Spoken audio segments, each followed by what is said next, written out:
The night was thick with silence, the kind that presses heavy on the chest and makes every sound seem louder than it ought to be. The moon hid behind a curtain of clouds, leaving the prairie in shades of charcoal and shadow. Down by the riverbank, where reeds whispered in the faint wind, two figures stumbled along the uneven ground.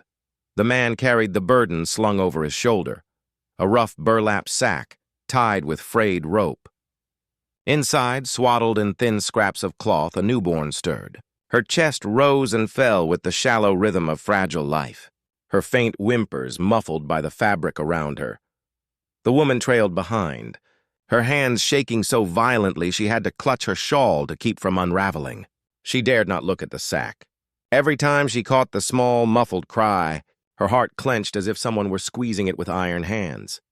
"Don't stop now," the man muttered, his voice rough, low as though speaking too loudly would wake the dead. "It's got to be done." The woman pressed her palm against her mouth, trying to stifle a sob. Her eyes were red from weeping. "She's ours," she whispered hoarsely. "We can't. We have no choice," he snapped, though his tone cracked under the weight of his own shame. "You want folks to know? You want the town pointing fingers, calling her cursed? We can't feed another mouth. Best it end here. No one will ever know."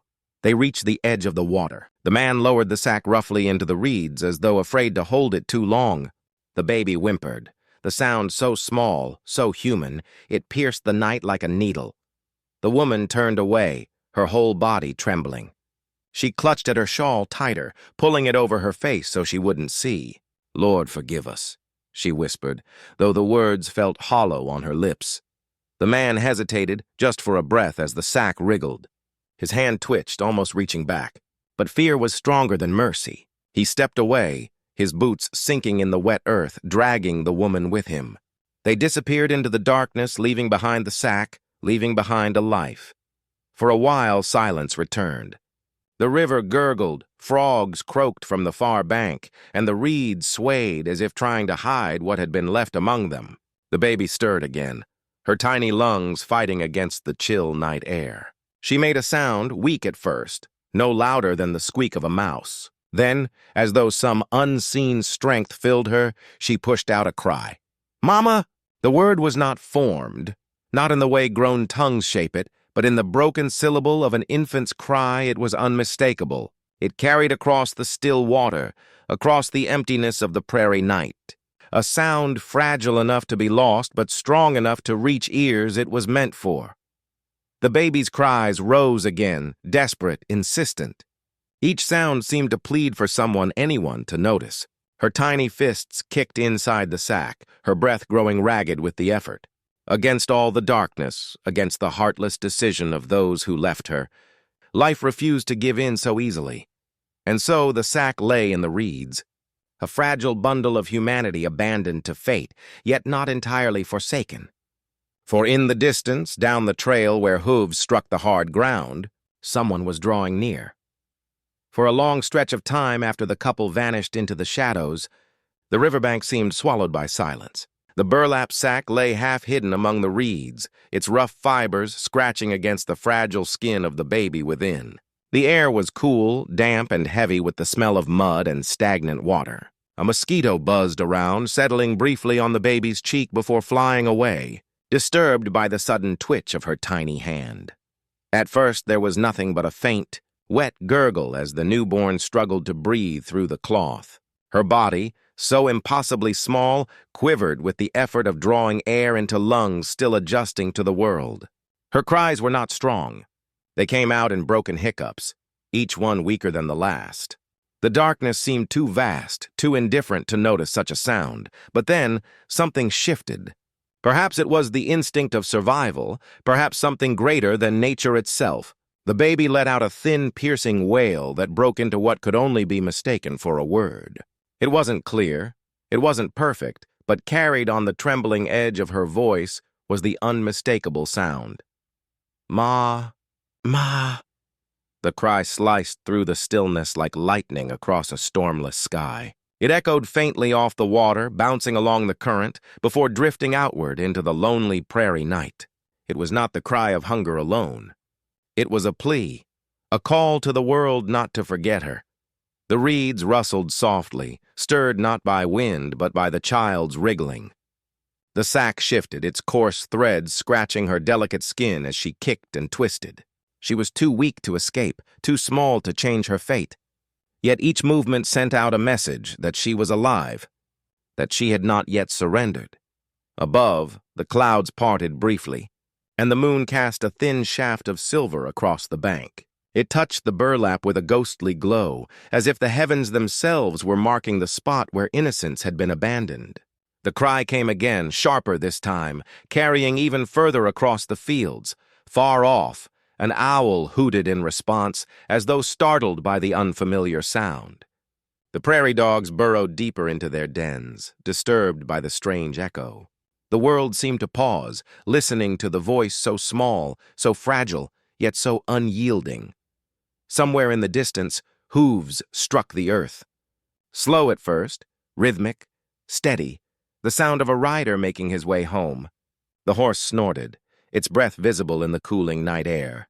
The rider, weary from long hours in the saddle, might have ignored every ordinary sound of the night.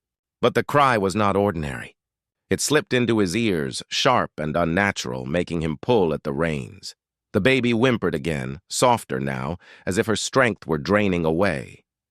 Her fists unclenched, her cries turning to pitiful whimpers. Yet even as her voice weakened, the memory of that one desperate word, "Mama," seemed to linger in the air. The river carried it forward. The reeds whispered it back, and the ground itself seemed to hum with the sound, refusing to let it vanish into nothingness. That one cry, small, broken, impossible, was the thread between life and death. In the boundless darkness of the prairie night, the voice of a helpless child refused to be silenced. The night stretched endlessly across the prairie, quiet but for the soft thud of hooves on hardened earth. Luke Dalton sat tall in the saddle, though his body sagged with weariness from the week-long cattle drive. His horse, a chestnut gelding named Buck, plodded faithfully down the river trail. Luke's mind was on simple comforts, a hot fire, a tin of beans, maybe the sound of coyotes howling far enough away not to trouble his herd. It had been months since Luke had spoken more than a few words to another soul. Ranching was a lonely life, and he had grown used to the silence. His company, the creak of leather tack, and the occasional neigh of Buck. Tonight was no different, or so he thought. As he guided Buck along a bend in the river, Luke slowed.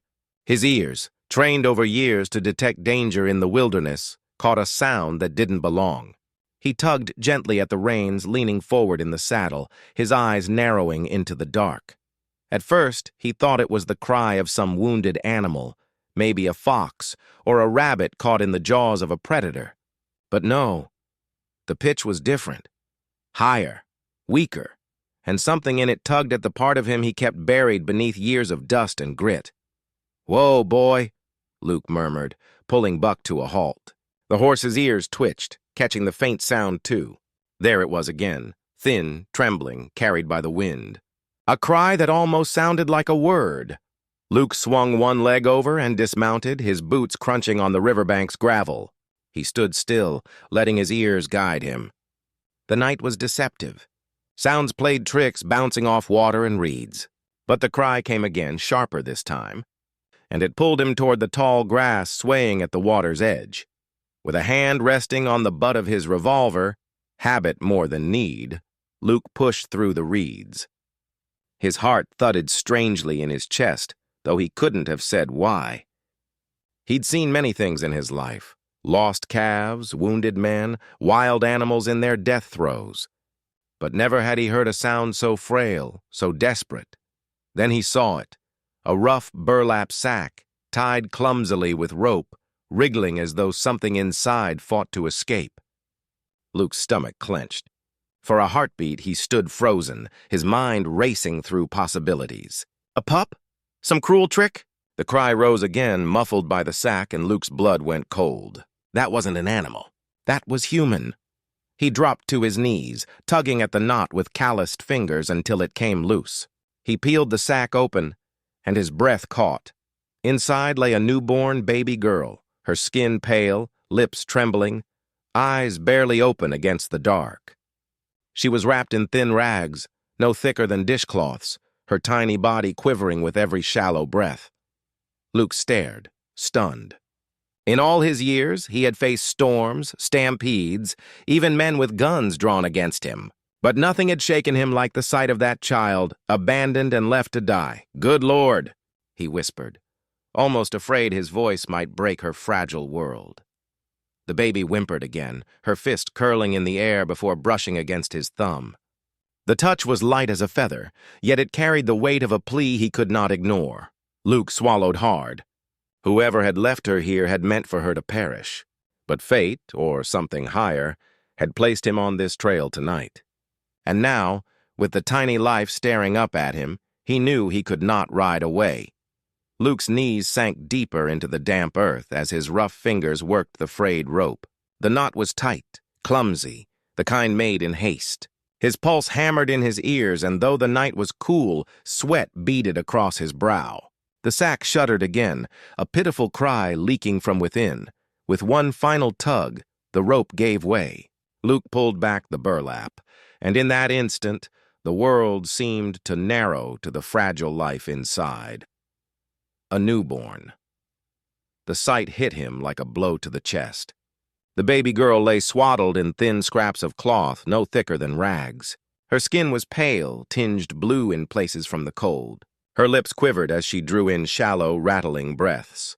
She was impossibly small, so small Luke feared even his shadow might crush her. Sweet mercy.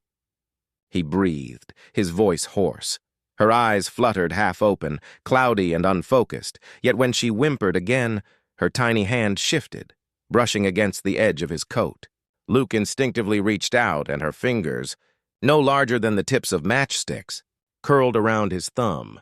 That touch, light, weak, but stubborn, pierced through the hardened shell of the cowboy who had spent years weathering storms, loneliness, and loss.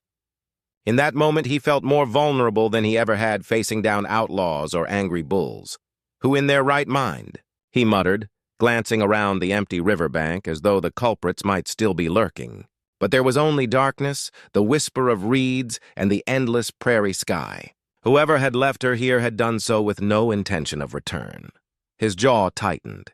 The thought of someone abandoning such a helpless soul made his stomach turn. It wasn't just cruelty, it was cowardice.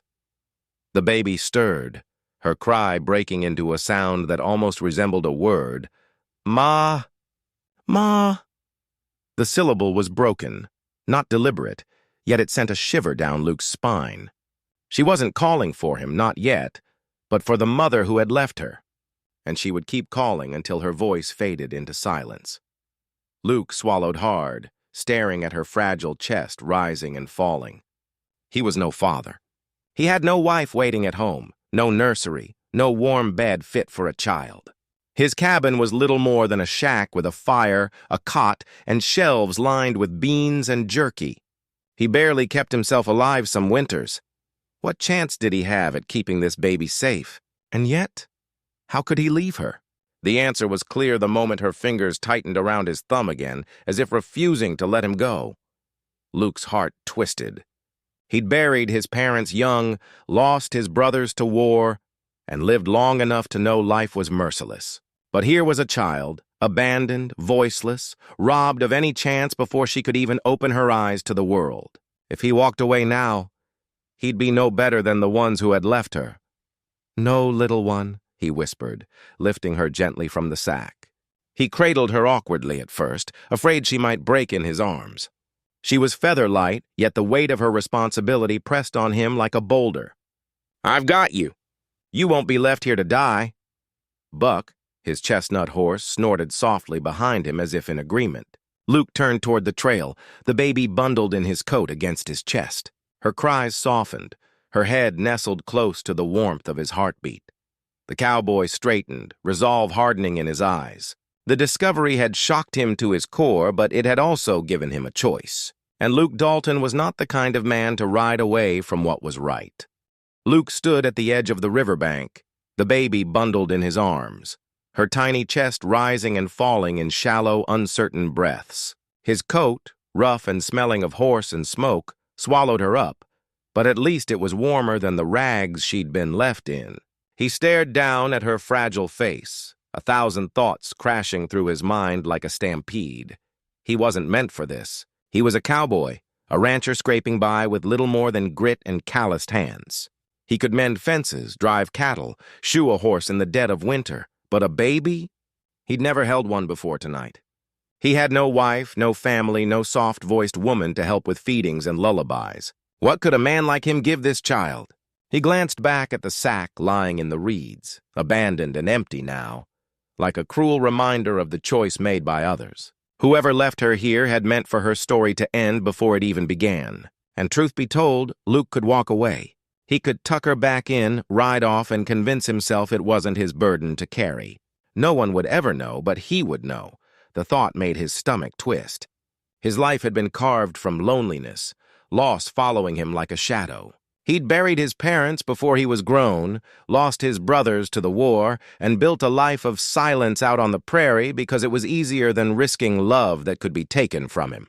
But this baby's cry, weak, trembling, and desperate, had reached a part of him he thought long dead. The child shifted against his chest, her tiny fingers clutching at his shirt. She didn't know who he was. She didn't care if he was poor, weathered, or alone. To her, he was warmth, safety, the one thing standing between her and the cold night that had nearly claimed her. Luke swallowed hard, a lump rising in his throat. "What am I supposed to do with you, huh?" he whispered, his voice rough but gentle. "I ain't got milk, I ain't got nothing but beans and coffee back at the cabin. I don't even know how to hold you proper," the baby whimpered, her lips moving, a faint sound escaping that seemed once again to echo. "Ma, Ma." Luke closed his eyes. That sound was like a dagger and a lifeline all at once. She was calling out, not to him, not exactly, but to someone who should have been there. And since they weren't, she had only him. His heart pounded as he realized the truth. He had a choice. He could turn away, or he could step forward into the unknown, into the terrifying role of guardian, father, protector. He opened his eyes, the weight of the decision settling on him like a saddle before a long ride. He wasn't ready. He might never be ready. But he couldn't let her die. Not after fate, or maybe Providence, had placed her cry into his path. Luke adjusted his grip, tucking her closer. She settled almost immediately, her breath warming against his chest. "All right, then," he murmured, his voice steady now, anchored in resolve. "Don't worry, little one. I'll see to you. I don't know how, but I swear on my life, I won't let you be alone again." Behind him, Buck snorted softly, pawing at the ground as if impatient to head home.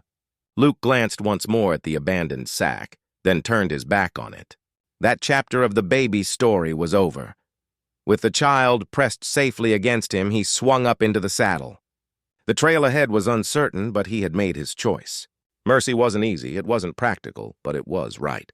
And tonight, for the first time in a long while, Luke Dalton chose right.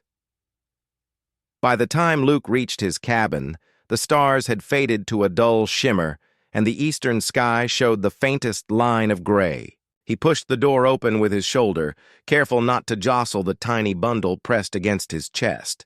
The air inside smelled of wood smoke and leather, but it was cold. The fire in the hearth had burned down to embers. The baby whimpered, her cry little more than a rasp. Luke's chest tightened.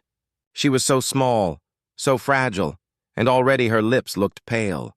He kicked the door shut, set her gently on his cot, and hurried to the fireplace.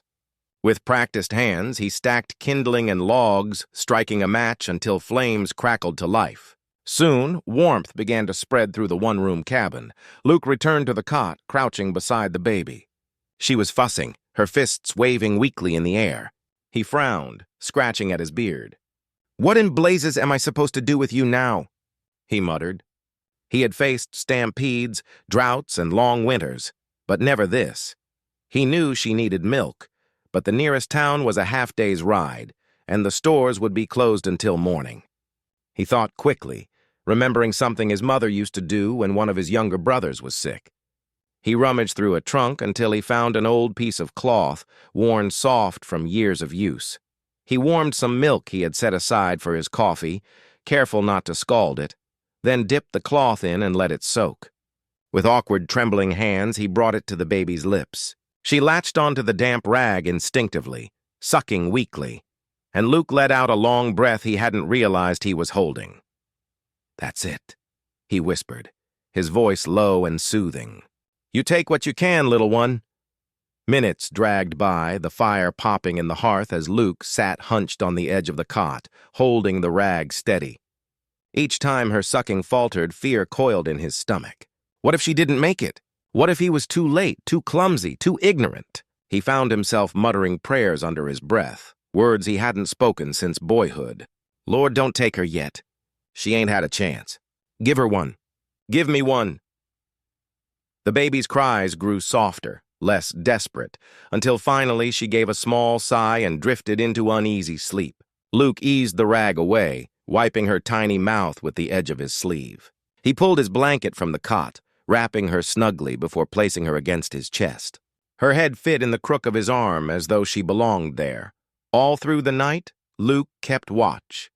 Each time she stirred, he fed her again, whispering soft words he never thought would leave his lips. He paced the cabin floor, boots thudding softly against the planks, rocking her the way he had seen mothers do in town. Every whimper tugged at him like a hook in his heart, and every quiet breath was a victory. By dawn, exhaustion pressed heavy on his eyes. But when he looked down at the child sleeping soundly against him, he felt something he hadn't in years: hope. He had fought through the night, not against rustlers or storms, but against death itself, and for now, the baby had won. Luke leaned back in his chair, staring into the fire's glow. "Reckon you're a fighter," he murmured, brushing a rough finger gently across her cheek. "And if you can fight, then so can I." The struggle wasn't over. He knew that much. But for the first time, Luke Dalton felt like maybe he wasn't fighting alone anymore. By the end of the week, Luke had no choice but to ride into town. The baby, he had started calling her Annie after his late mother, needed more than he could provide from scraps in his cabin. She needed milk, cloth, maybe even medicine if the winter chill took a turn.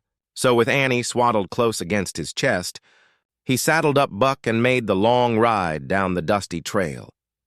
Dry Creek was a small settlement, no more than a handful of shops, a saloon, and a church, but its people had sharp eyes and sharper tongues. As Luke rode in, conversations slowed, heads turned, and eyes followed. Cowboys with whiskey glasses paused at the saloon doors. Women carrying baskets of bread leaned in closer to whisper. Luke dismounted, cradling Annie as he tied Buck to the hitching post. The child stirred, her soft cry carrying over the noise of wagon wheels and hammers from the blacksmith's forge. That sound alone was enough to set tongues wagging.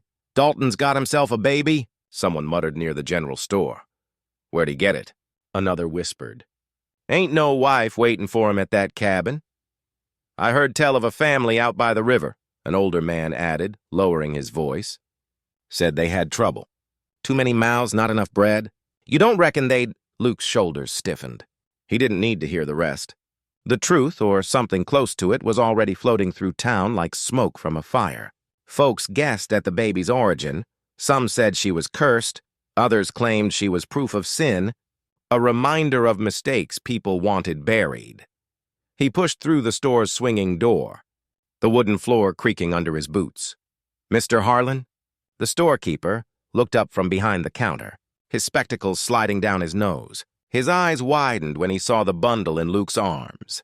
"Well, I'll be—" Harlan muttered. "Never thought I'd see you holding a young one." Luke shifted uncomfortably, but his grip on Annie tightened. "Need milk," he said simply. "And cloth. Whatever's good for her." Harlan adjusted his spectacles, studying Luke with curiosity that bordered on suspicion. "That baby yours?" Luke's jaw worked, but he kept his answer measured. "She's mine now." It was the only truth that mattered. Harlan nodded slowly, disappearing into the back. By the time he returned with tins of condensed milk and bolts of soft fabric, a few townsfolk had trickled in, their whispers filling the store. A woman with gray hair peered over her spectacles, clucking her tongue. "Poor thing," she murmured, though whether she meant the baby or Luke, he couldn't tell. Luke paid in silence, every coin heavy in his palm. He could feel their eyes burning into his back, measuring him, doubting him. He was a man alone with no reputation for kindness, no home fit for a child. To them, he was a mystery, and mysteries bred suspicion. But when Annie fussed, he shifted her gently, rocking her in his arms until she settled with a soft sigh. The whispers dimmed for a moment, replaced by something else in their eyes. Curiosity. Maybe even a glimmer of respect. Still, as Luke carried his supplies back to Buck and mounted up, the murmurs followed him down the street like shadows. Rumors would spread. Stories would twist, and Annie's past, ugly and hidden, would cling to her like burrs in the grass.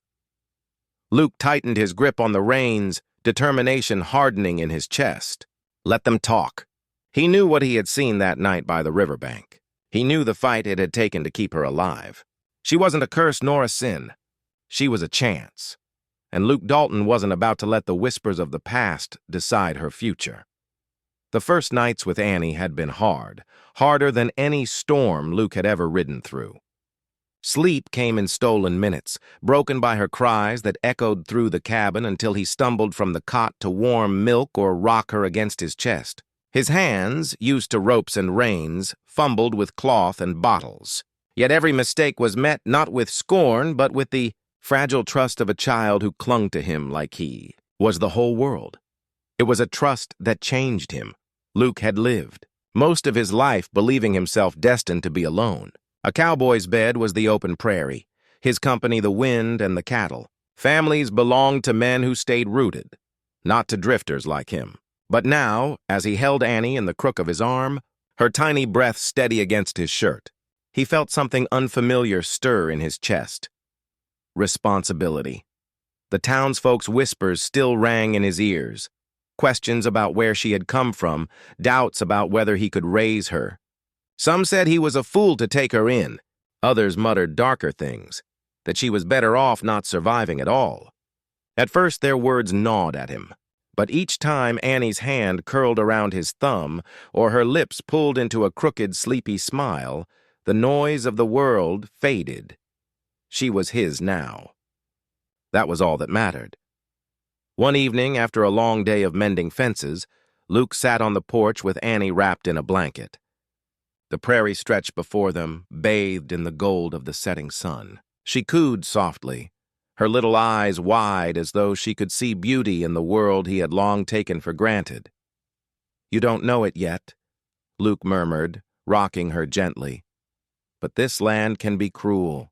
It'll test you same as it's tested me, but I'll be damned if I let it take you without a fight."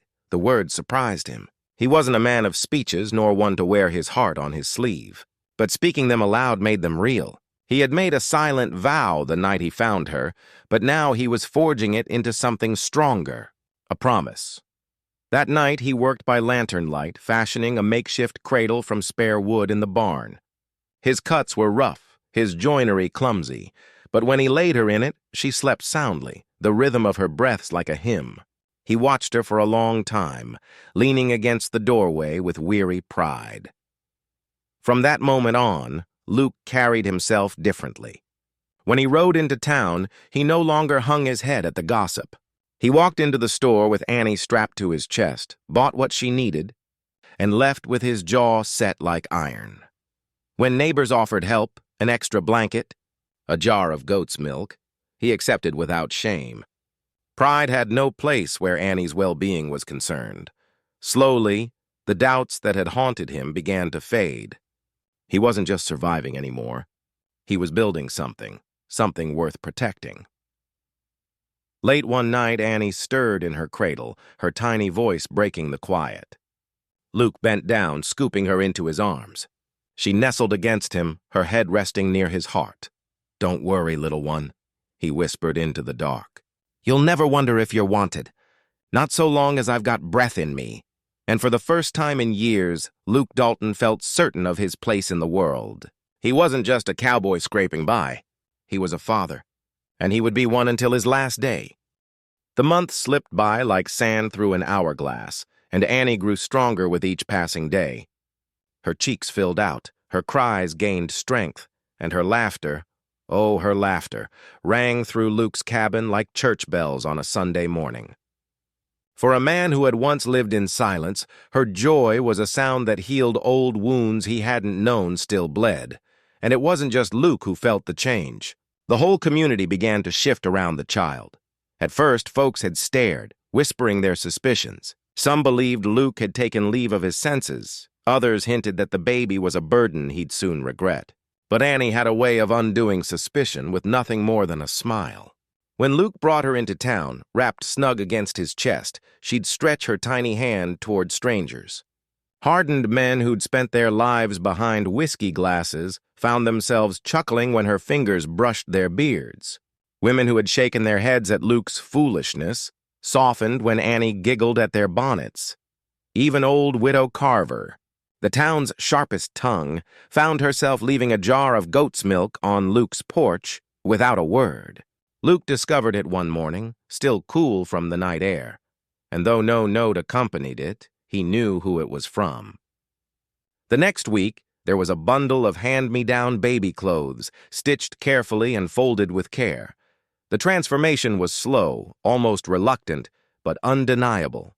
Where once there had been judgment, now there was quiet generosity. Annie had turned suspicion into compassion, not with words, but with the simple honesty of a child who expected kindness and returned it tenfold.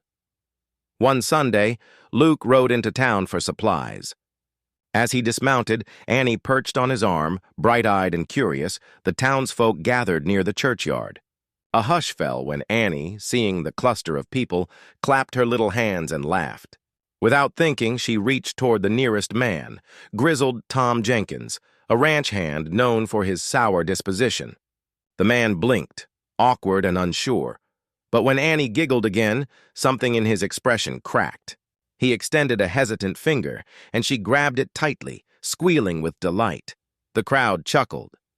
Tom's ears went red, and he muttered, "Well, she's a charmer, ain't she?"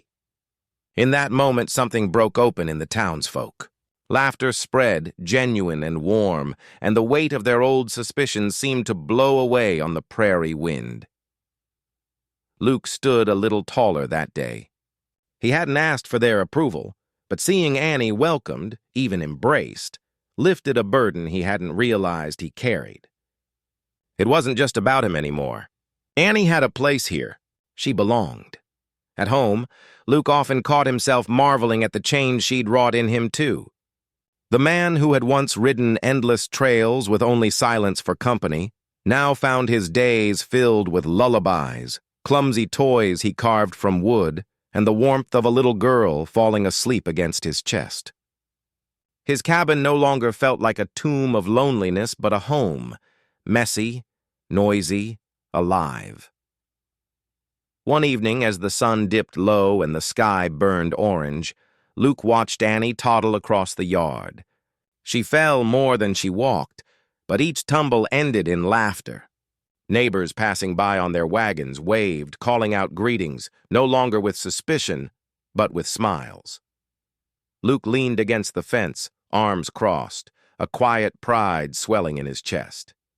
Annie had saved more than herself that night by the river. She had saved him, and in some way she had saved the whole town from the hardness they carried.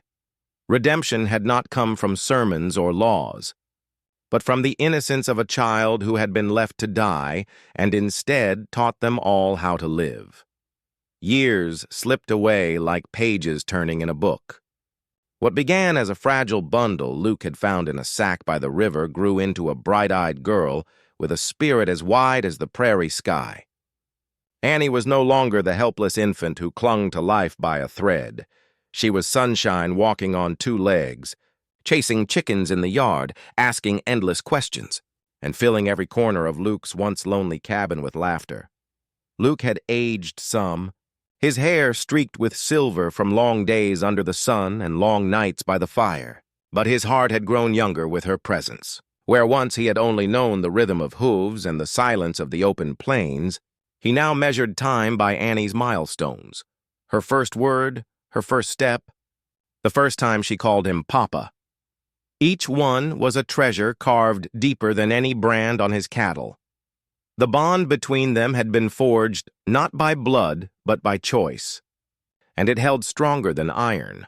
One autumn afternoon, Annie, now 6 years old, raced through the fields outside their cabin, her braids flying and her little boots kicking up dust. She laughed as Buck, Luke's old horse, trotted alongside her. Luke leaned against the fence, arms folded, watching her with quiet pride. "Papa, watch me," she called, her voice ringing clear as a bell. She stretched her arms wide like wings and spun in circles until she tumbled into the tall grass, laughing so hard she could barely catch her breath. Luke shook his head, grinning despite himself. "Careful, little sparrow. World's got a way of knocking you down hard." She popped back up, brushing grass from her dress, her grin never fading. "That's okay, Papa. You always pick me up again." Those words landed deep, reminding Luke of the night he'd first heard her cry. He hadn't picked her up just once. He'd been picking her up ever since, in ways she was too young to understand. And truth be told, she had been doing the same for him. The town, once doubtful of their odd pairing, now accepted Annie as one of their own. She sang in the church choir, helped at community gatherings, and carried with her a light that softened even the hardest souls. People often forgot she had been abandoned. All they saw now was Luke's daughter. That was enough. But late at night, when the prairie winds whistled through the cracks in the cabin walls, Luke sometimes thought back to that riverbank. He remembered the rough sack, the faint cry, and the choice he'd made. A shiver always ran through him, not from regret, but from the knowledge of how close he had come to riding past and never stopping. One evening, as the sun melted into a sea of gold and purple, Annie climbed into his lap on the porch. She leaned her head against his chest, her little hand resting over his heart. "Papa?" she asked softly. Do you think Mama hears me when I talk to her?" Luke's throat tightened. Annie knew she had been left behind once, but she had never asked much about it. He swallowed hard, pressing a kiss to the top of her head. "I reckon she does, sweetheart. But I also reckon you've got a papa right here who hears every word, clear as the stars." Annie snuggled closer, satisfied. "I'm glad you found me." Luke closed his eyes, the weight of her words filling him with a peace he had never known. "No, little sparrow," he whispered, his voice rough with emotion. "Truth is, you found me." As the prairie stretched quiet and endless before them, Luke realized that the faint cry he had once heard in the night had been more than a plea for life. It had been a calling, for him, for her, for the family neither of them knew they needed, and in that moment he knew with absolute certainty the bond between them was forever.